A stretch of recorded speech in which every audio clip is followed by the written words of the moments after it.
सर्वांना praise the Lord. जर channel तुम्ही सदस्य झाले नसेल तर सदस्य व्हा, लाईक करा आणि शेअर करा। तर बायबल आम्हाला सांगते की देवाने आकाश आणि पृथ्वी परमेश्वर निर्माण केले आहे, की देवाच्या शब्दाद्वारे हे संपूर्ण जग, हे संपूर्ण कायनात हे परमेश्वर निर्माण केले। या भूतलावर, या पृथ्वीवर देखील तो पहिला मनुष्य आदम आणि हवा होता। तर देवाच्या लेखनो परमेश्वरने जे निर्माण केले विषय त्याच्या मागा एक योजना आहे, देवाचा प्लॅन होता देखील। देवाने आकाश बनवला, देवाने पृथ्वी बनवला, हे संपूर्ण कायनात देखील परमेश्वर निर्माण केलेला आहे। बायबल आम्हाला सांगते की सृष्टीकर्ता परमेश्वर, सृष्टीकर्ता देव पहिला मनुष्य देखील उत्पत्ती पुस्तक पहिल्या अध्यायामध्ये वचन 27 सांगतो, देवाने नर व नारी ही परमेश्वर निर्माण केला। उत्पत्ती पुस्तक दुसऱ्या अध्यायामध्ये देखील वचन 15-16 मध्ये देखील देवाने पहिल्या मनुष्याला आज्ञा ही दिला की बरे वाईट ज्ञान देणारे ते फळ सोयीचे खात। तर पहिल्या मनुष्याने देवाची आज्ञा तोडला, पहिल्या बाईने देवाची आज्ञा तोडला आणि देवाच्या ज्या देवाने एदेन भागामध्ये होते या एदेन भागामध्ये देखील आदम आणि हवाला कुठल्याही गोष्टी कमतरता नव्हता। तर देवाच्या प्रेलेखनो या एदेन भागात देखील सेब पासून, मोसंबी पासून, संत्र्यापासून, केळीपासून, टरबूज पासून देखील सर्व प्रकार देखील फळ या एदेन भागामध्ये होता। आदम आणि हवाला कुठला कष्ट करायचा होता, कुठला मेहनत करून देखील सर्व प्रकार फळ या भागामध्ये होता।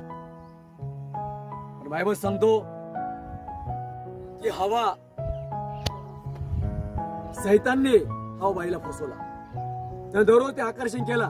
तर देवाने म्हणला की सो इच्छेने सर्व प्रकारचे फळ का, पण एक फळ आहे ते बरे वाईट ज्ञान देणारे ते फळ का, आणि ज्या दिवशी फळ खाशील त्या दिवशी देवाने म्हणला तू कास मरशील। मग सैतानने काय केला, हवाला फसवला। त्याने नाही, देवाने असं सांगितलं देखील, देवाने असं म्हणला ज्या दिवस तुम्ही फळ खाशील त्या दिवस तुमचे कास, तुमचे डोळे उघडेल। हवा बाईला सैताने काय केला, फसवला, त्यांना फसवला। म्हणजे थोडक्यामध्ये देखील आदम आणि हवाने पाप केले आणि देवाच्या उपस्थितीपासून दूर गेले। म्हणजे प्रिचर देखील आत्मिक गोष्टीमध्ये ते पूर्णपणे मेले होते, आत्मिक गोष्टीमध्ये पूर्णपणे हे मरबले। म्हणजे देवाची उपस्थिती एदेन भाग ते गमवला, ते अधिकार, जे अथॉरिटी देवाने पहिला मनुष्याला, हे पहिला बाईला देवाने दिला। की बायबल सांगतो आदम आणि हवा देवाच्या आज्ञेचे उल्लंघन केले, आदमाने देवाची आज्ञा तोडला आणि देवाच्या उपस्थितीपासून दूर गेला।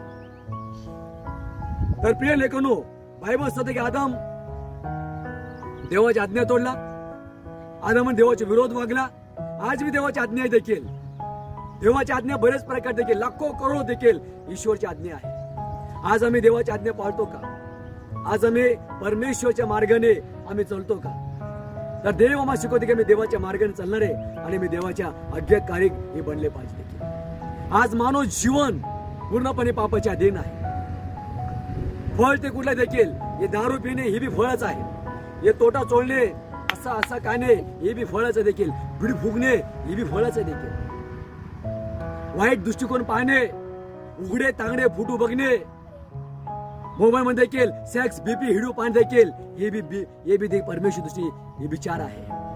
आज लोक देखील ओपन पाप करतात, बीपी सारखा देखील सेक्स, हिडू बघणे, बीपी, हिडू पाहणे देखील हे देवाला न आवडणारे ही गोष्टी देखील आहे। आज फेसबुकवर लोक शरीर उघडा करते देखील, समोर येते गेला आपले शरीर हे दाखवत देखील, हे ईश्वरची दृष्टी देखील हे पाप आहे।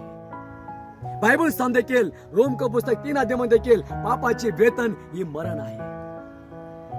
जो व्यक्ती पाप करल ही त्याची मरण आहे। पापाचे वेतन काय आहे?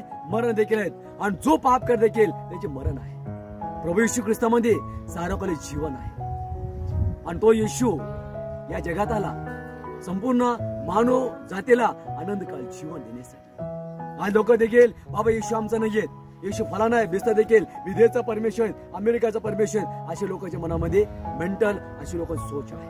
पण बायबल शिकवतो येशूकड आनंदकाळ जीवन आणि येशू हा मोक्ष देणारा, येशूकड हा उद्धार आहे. तो तारणारा प्रभू आहे, तो तारणारा परमेश्वर आहे. प्रिय देवाचे लेखनो, बायबल सांगतो की देवाने जगावर एवढी प्रीती केला की त्याने आम्हासाठी एकुलते एक पुत्र दिला. तुमच्या पापासाठी येशूने क्रूसावर प्राण दिला. पहिला मनुष्यद्वारे या जगात पाप आला आणि येशूद्वारे आनंदकाळ जीवन. येशू या जगात आला न्याय आणि दंड देण्यासाठी, येशू आनंदकाळ जीवन देण्यासाठी येशू जगात आला. आज तुम्ही पाप मध्ये असाल, आज तुम्ही ते गलत गोष्टीमध्ये असाल, आज जर तुम्ही चुकीच्या दिशेमध्ये असाल, तर मी सांगाल देखील येशू तुम्हाला क्षमा करणार आहे. येशू तुम्हाला पापातून बाहेर काढणार आहे. मग तुम्ही दुधार आंघोळ केले तुमचे पाप क्षमा होणार नाहीत. तुम्ही यात्रा केले, तेर केले देखील अनेक शॉर्टकट मार्ग तुम्ही तयार केला असाल, त्याच्यावर पाप क्षमा नाही. पाप क्षमा फक्त येशूकडे आहे. येशूला धर्म, येशूला जाती बदलत नाही. यशायाचे पुस्तक सांगतो 59 अध्यायामध्ये देखील तुमच्या दुष्कर्म देखील देव म्हणतो की देव आणि मनुष्यामध्ये एक पापाची आडविनती आहे आणि ते पाप परमेश्वर कोणाची प्रार्थना ऐकत नाही आणि लोक देवाला शोधायला निघाले, लोक ईश्वराला शोधायला निघाले. त्या देवाचे लेखनो, मी तुम्ही जिथे बी असाल, माझा येशू धर्म परिवर्तन करत नाही, माझे जीवन बदलतो. पापाचे वेतन मरण आहे. आज तुम्ही पापामध्ये असाल, आज तुम्ही अंधकारमध्ये असाल, तुम्हाला मला हे पाप सोड देखील फक्त पाप क्षमा येशूकडे आहे. केवळ उद्धार प्रभू येशू आहे. येशू म्हणतो की मार्ग आणि सत्य आणि जीवन मीच आहे. येशू बगर स्वर्ग नाहीये, येशूकडे जीवन आहे. येशूला ओळखा. आज बरेच लोक देखील या संसारमध्ये आहेत, उघडे तांगडे फोटो बघतात, गाणे गोष्टी पाहतात, वाईट दृष्टी बघणे, एखादा बाई गेला, एखादा लेडीज गेला, वाईट दृष्टिकोन पाहणे, हे पाप आहे. तो पाप येशूने, तुम्ही ते पाप करू नये. क्रूस कामावर येशूने रक्त सांडलेलं आहे. येशूच्या रक्ताद्वारे आमचे पाप क्षमा. येशू तुमचे प्रेम करतो. देवाने जगावर एवढी प्रीती केला की त्याने आमच्याकडे एकुलता एक पुत्र दिला. आज ते जिवंत येशूला ओळखा. तुम्ही जगात कुठे बी असाल देखील देव तुम्हाला शोध, देव तुम्हाला सहाय्य करा. पाप सोडा, गलत मार्ग सोडा. हत्या करणे पाप आहे, चोरी करणे पाप आहे, बदला घेणे ही पाप आहे, सूट घेणे पाप आहे, क्षमा न करणे ही बी पाप आहे. काही लोक मध्ये चुकीला माफ नाहीये, पण येशू आपले गलती, आपले चूक जर मान्य का प्रभूकडे याल, प्रभू तुम्हाला क्षमा करा. त्या येशूला ओळखा. देवबाप करो, तुम्ही जिथं बी असाल, देव तुम्हाला सुरक्षित करू देखील. येशू क्षमा करणारा परमेश्वर आहे. आज मी देवाला शोधतो, इथं आरोग्य मिळालं काय, तिथं आरोग्य भेटलं काय, इथं शांती भेटलं काय, इथं हे मार्ग देखील. शांती फक्त येशूकडे आहे, आरोग्य फक्त येशूकडे आहे, बरकत फक्त येशूकडे देखील. आदमाने हवाने चूक केलेत, गलती केलेत. आज जगात प्रत्येक आदम, प्रत्येक हवा चूक आणि गलती केलेत. येशूकडे आनंदकाळ जीवन आहे. त्या येशूला ओळखा. येशू क्षमा करणार आहे. येशू तुम्हाला मार्ग दाखवल. कारण येशू म्हणतो जो कोणी माझ्या मागे चालतो तो व्यक्ती अंधारात चालणार नाही, जीवनाचा प्रकाश त्याची ठाई राहील. येशूकडे जीवन आहे, येशूकडे मोक्ष आहे. येशू तुमचे प्रेम करतो.